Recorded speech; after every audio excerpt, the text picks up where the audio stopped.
Hello दोस्तों, welcome back to my YouTube channel good thinking पर। आज मैं आपको पढ़ाने जा रहा हूँ कक्षा 10 के विज्ञान का अध्याय 4 जो है कार्बन एवं उसके यौगिक।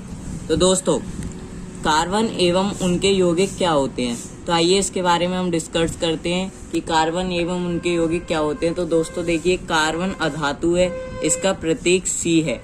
कार्बन जो है वो एक अधातु है जिसका प्रतीक सी होता है। अगर जहाँ सी प्रतीक हो मान लेना वहां पर कार्बन है, ठीक है।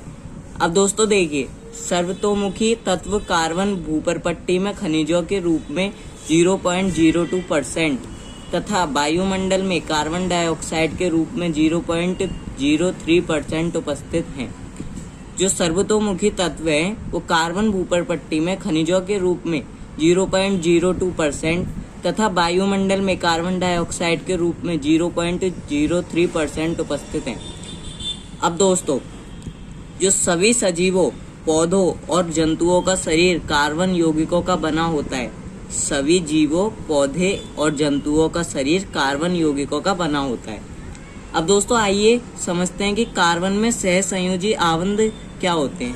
तो दोस्तों देखिए, कार्बन की परमाणु संख्या 6 होती है। कार्बन की परमाणु संख्या 6 होती है।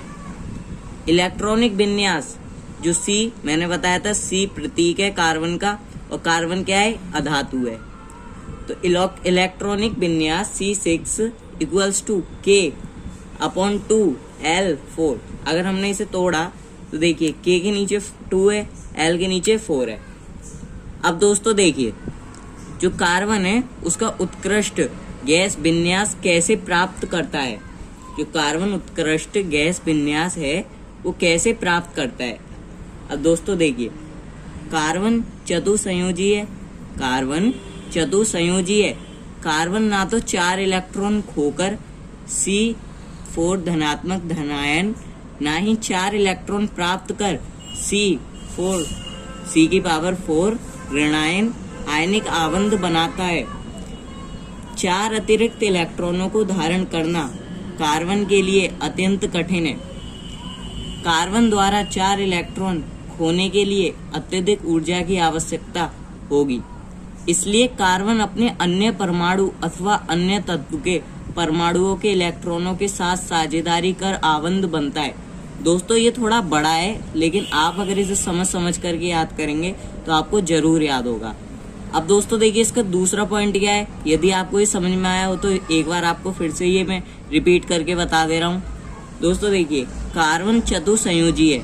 कार्बन ना तो 4 इलेक्ट्रॉन खोकर C4 धनायन, ना ही 4 इलेक्ट्रॉन प्राप्त कर C4 ऋणायन आयनिक आबंध बनता।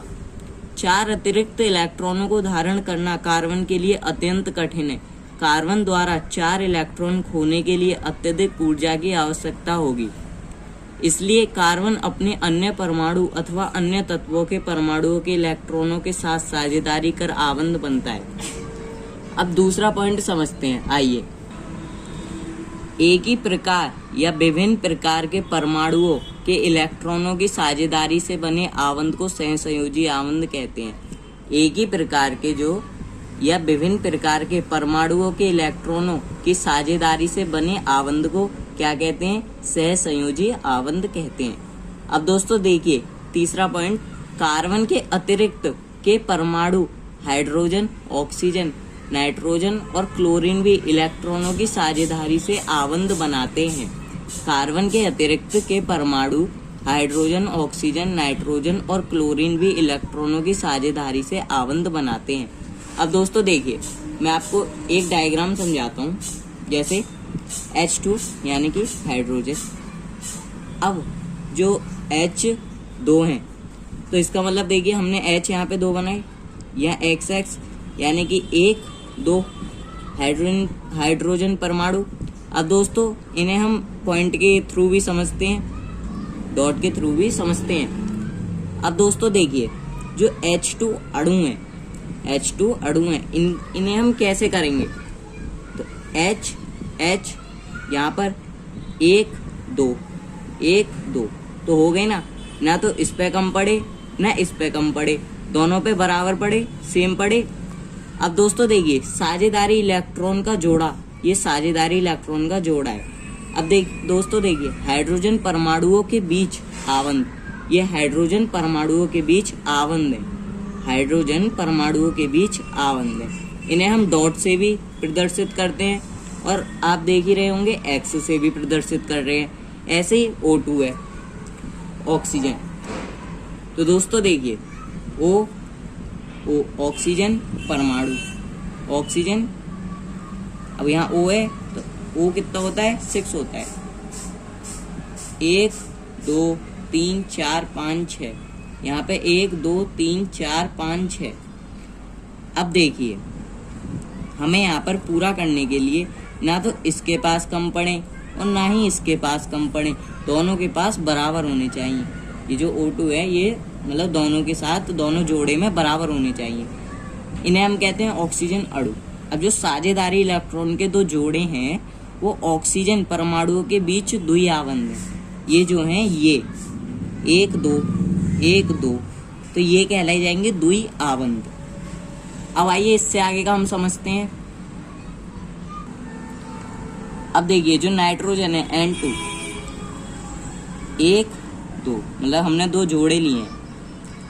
अब जो हम इनके जोड़ों को पूरा करेंगे तो देखिए 1 2 3 4 5 6 7 8, यहाँ पे 1 2 3 4 5 6 7 8, दोनों के पास बराबर हैं, ना किसी के पास कम है ना किसी के पास ज़्यादा है, सेम है दोनों के पास।